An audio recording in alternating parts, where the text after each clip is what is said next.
Assalamualaikum dan selamat bertemu. Hari ini kita belajar tajuk variasi bahasa. Jenis variasi bahasa, ciri-cirinya serta contoh. Variasi bahasa ialah kelainan pertuturan atau penggunaan sesuatu bahasa. Hal ini disebabkan oleh faktor geografi atau kawasan, sosial dan faktor kontekstual. Dalam buku Bahasa Melayu Topikal semester 3, terdapat 17 jenis variasi bahasa yang perlu dipelajari oleh pelajar. Variasi pertama ialah dialek daerah.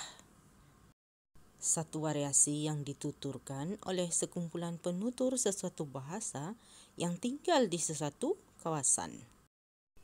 Dialek daerah mempunyai ciri-ciri dialek daerah. Perbezaan item linguistik merupakan ciri bagi dialek daerah. Contohnya sebutan bunyi, imbuhan dan kosakata. Ini merujuk kepada perbezaan linguistik. Manakala ciri lain ialah perbezaan penggunaan kata ganti nama, panggilan kekeluargaan dan kata adjektif. Ciri lain lagi ialah wujud unsur faham memahami.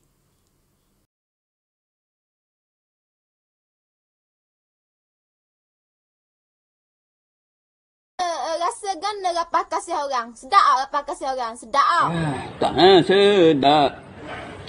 Oh, sting aku. Yahoo! Yang ini pula contoh di negeri Johor. Naik kereta je iaitu naik kereta saja. Han tengok ni. Banyak datang tu. Nampak tak? Weh, Mek nampak Mek? Tak tahu. Kanyut. Han tengok elok-elok Din. Weh, hantu Din. Hantu Din. Din, hantu Din. Tu. Tu yang kau dah. Contoh dialek Negeri Sembilan, sapo, siapa, donga, dengar. Kedua ialah subdialek dan esaglos. Subdialek ni ialah variasi bahasa yang wujud dalam sesuatu dialek. Subdialek wujud disebabkan adanya perbezaan pertuturan antara penutur yang tinggal di situ. Contohnya, Johor mempunyai subdialek bahasa Melayu Johor seperti di daerah Muar, Batu Pahat dan Segamat. Esaglos ni ialah satu garis pemisah antara dialek dan biasanya garisan ni ada dalam pemataan dialek, ada dalam petak. Berikut ialah variasi ketiga dikenali variasi baku. Variasi ini merupakan bahasa standard atau bahasa baku dan dianggap diterima sebagai betul. Jom semak ciri-ciri variasi baku. Pertama, digunakan oleh penutur berpendidikan. Oleh itu, digunakan dalam konteks rasmi. Seterusnya, cirinya berfungsi sebagai bahasa ilmu dan bahasa rasmi. Dan variasi baku juga berfungsi sebagai penyatu dan pemisah bagi sesuatu kumpulan penutur. Maksudnya di sini, sebagai contoh bahasa Melayu baku di Malaysia tu digunakan untuk menyatukan semua penutur bahasa Melayu di Malaysia. Tapi dalam pada masa sama memisahkan dengan penutur bahasa Melayu Brunei dan Indonesia. Sebab bahasa Brunei dan bahasa Melayu Indonesia berbeza dengan bahasa Melayu di Malaysia. Keempat ialah ideolik. Pertuturan dialek seseorang dan cirinya berbeza antara satu dengan individu yang lain.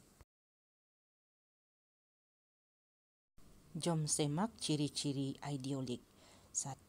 Cara individu itu bertutur. 2. Sifat semula jadi suaranya. Contoh suara sengau kan. Tekanan, nada dan kenyaringan suara. Seterusnya ialah unsur paralinguistik, iaitu merujuk kepada bahasa tubuh badan. Topik aku hari ni, aku nak makan mi tarik warisan. Depan aku ni adalah mi tarik goreng. Jom, kalau korang nak tengok aku makan. Variasi bahasa kelima ialah bahasa formal, iaitu bahasa yang digunakan dalam hubungan rasmi. Ini ialah ciri-ciri bahasa formal. 1. Penggunaannya mematuhi aspek tata bahasa.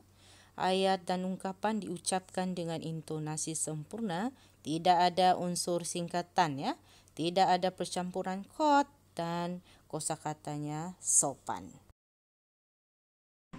Saya Isaac dari BK22. Hari ini kami belajar tentang tajuk hierarki tata bahasa.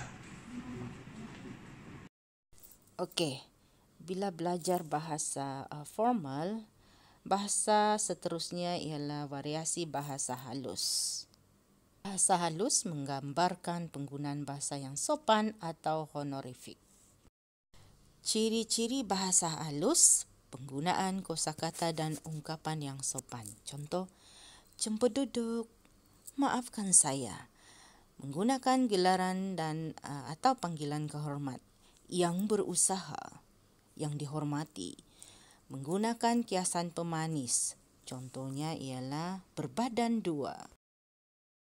Menggunakan kata rujukan diri sopan. Contohnya saya, encik.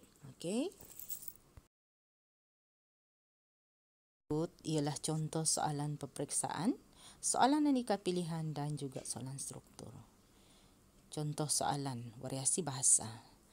Hamba menjunjung kasih kepada Kebawah Duli Yang Maha Mulia Seri Paduka Baginda berdua atas perkenan tuanku mencemar duli berangkat ke majlis perkahwinan anak sulung hamba. Yang manakah unsur bahasa istana yang ketara dalam petikan di atas? Okey, jawapannya ini sebenarnya ialah D. Kenapa? Unsur pemelukan contohnya menjunjung kasih ke Bawah Duli Yang Maha Mulia. Dan kalau pendinaan tu penggunaan kata ganti diri hamba. Okey, jadi jawapannya ialah D. Cubalah jawab soalan yang nombor 2 tu. Ini ialah soalan ada jawapan aneka pilihan. Yang ini ialah contoh soalan struktur. Jelaskan fungsi bahasa baku sebagai penyatuan dan sebagai pemisah. Ada tadi telah cikgu sebutkan semasa menjelaskan ciri-ciri bagi bahasa baku. Soalan 2, beliau bersetuju untuk hadir ke majlis itu bagi menyampaikan hadiah.